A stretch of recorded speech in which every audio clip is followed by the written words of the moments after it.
Далее представляем вашему вниманию брифинг оперативного штаба по эпидобстановке в республике. Узнаем, сколько человек заразились коронавирусом за минувшие сутки и принимаемых мерах против инфекции. Ольга Валерьевна, здравствуйте. Расскажите, пожалуйста, об эпидситуации на сегодня. Добрый день, уважаемые жители Республики Саха-Якутия. Текущая санитарно-эпидемиологическая ситуация находится под контролем органов государственной власти, оперативных штабов республики.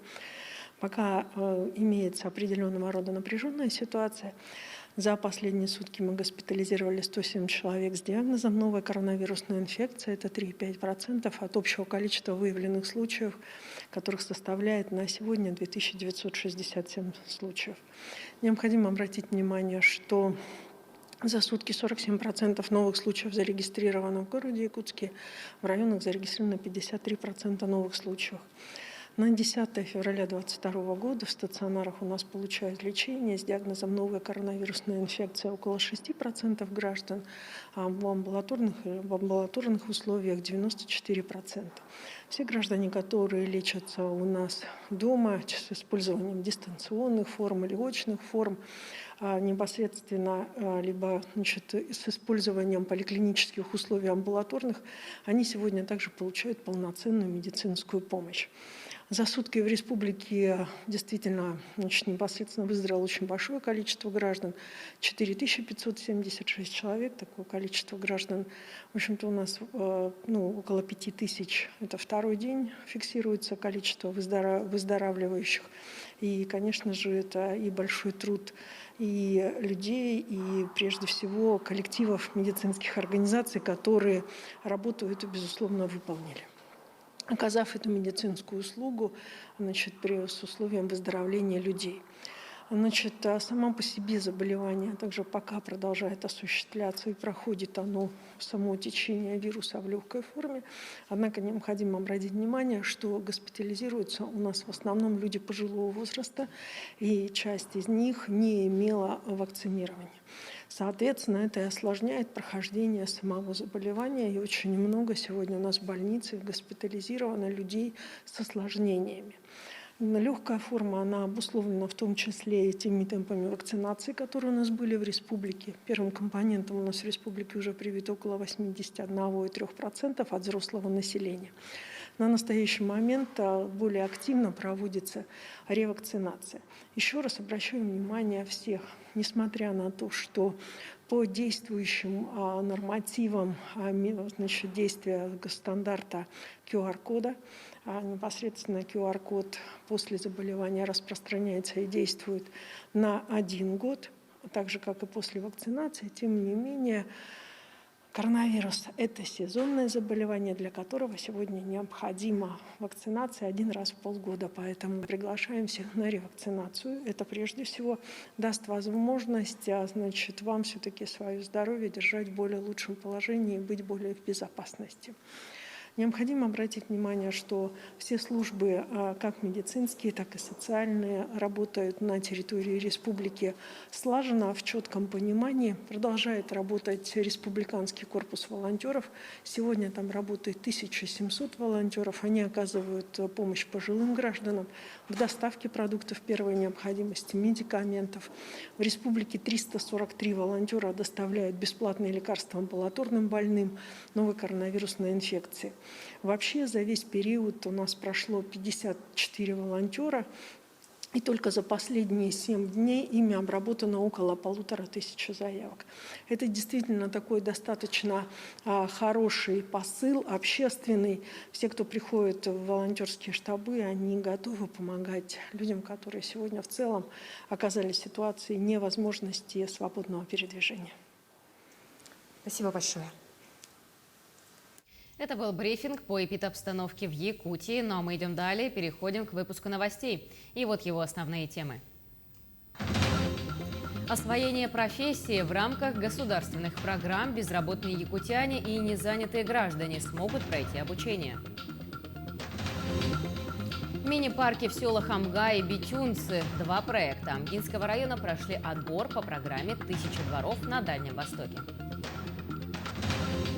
В Якутске в этом году отреставрируют дом-музей Ярославского и проведут ремонт в доме-музее имени Амосова.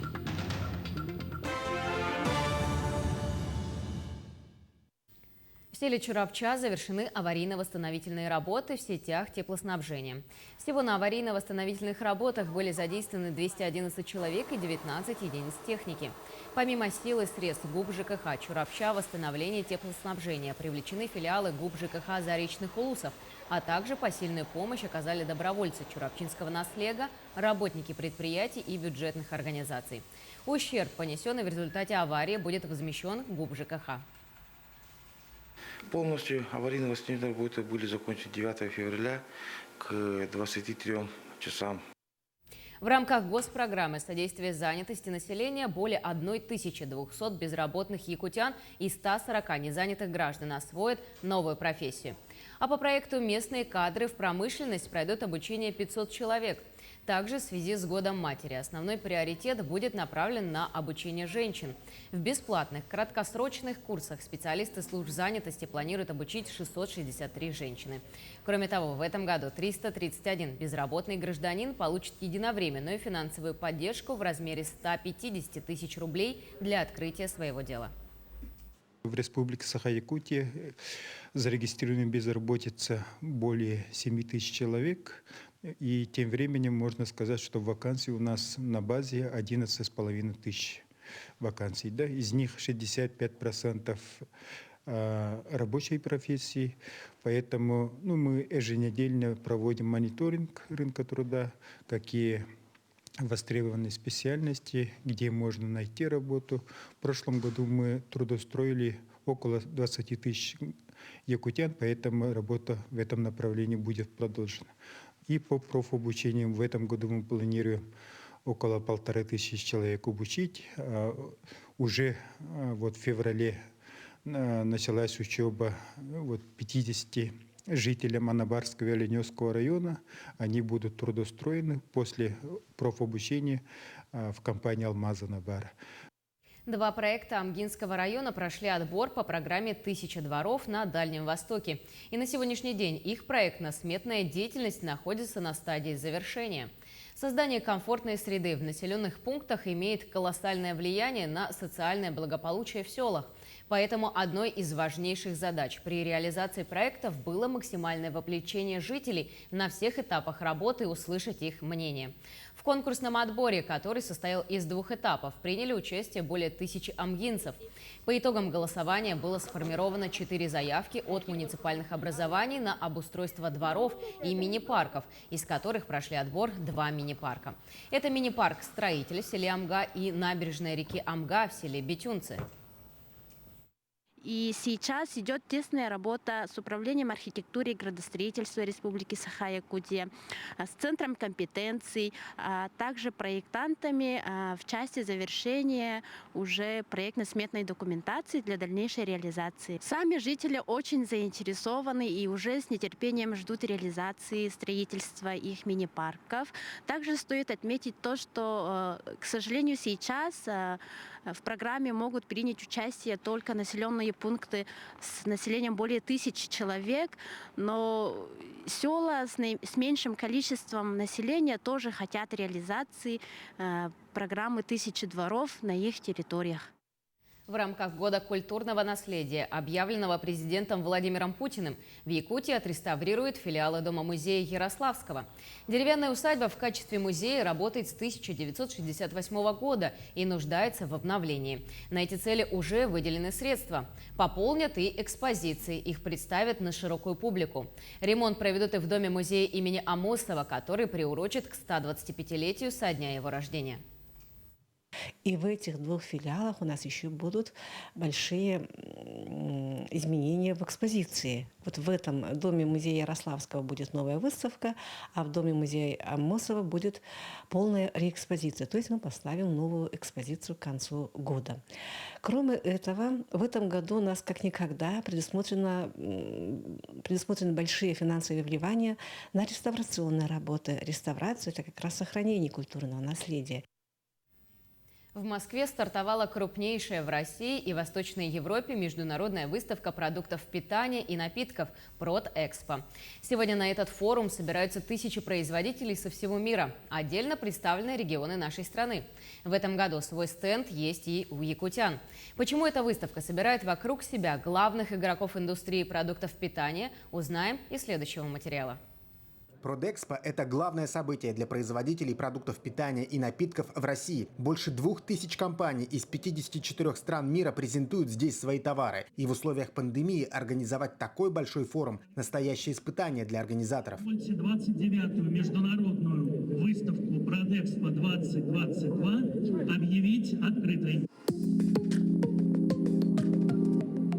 За нами внимательно следят, я это знаю не понаслышке от своих коллег. Внимательно следят наши коллеги за рубежом, естественно, в стране, каким образом будет организовано, как пройдет выставка, сколько участников, ну и все остальные параметры. Конечно, всех интересует, как будет это все организовано, можно ли им в таком же режиме начинать работать, смогут ли они проводить выставки как на территории России, так и за рубежом. В павильонах экспоцентра не протолкнуться, и здесь есть на что посмотреть. Соки, вина, джемы, мясная, рыбная продукция, морские деликатесы, полуфабрикаты. Не в каждом супермаркете найдешь такое разнообразие. И неспроста. Все эксперты отмечают, Продэкспо – это площадка, где производители могут напрямую общаться с представителями крупных торговых сетей. Есть возможность сразу заключить контракт и попасть на прилавок популярного супермаркета. За новыми партнерами на выставку приехала и якутская рыбная компания. На этой выставке мы ищем новых покупателей, наших партнеров. Конечно, мы представляем не только себя, мы представляем переработанную продукцию от Республики Саха-Якутия. То есть мы занимаемся продвижением всей рыбной продукции. Мы участвуем уже 5-й раз. В 2016 году мы были награждены вот как раз знаком Гран-при, то есть именно на выставке Продэкспо, как лучшие товаропроизводители за лучшую продукцию рыбохолодного копчения. В рамках выставки Продэкспо 2022 проходят круглые столы, семинары, конкурсы, в которых якутяне также постараются ярко заявить о себе. Максим Кардозу, Джор Березкин, Москва. На этом у нас все. Мы продолжим следить за событиями. Оставайтесь с нами.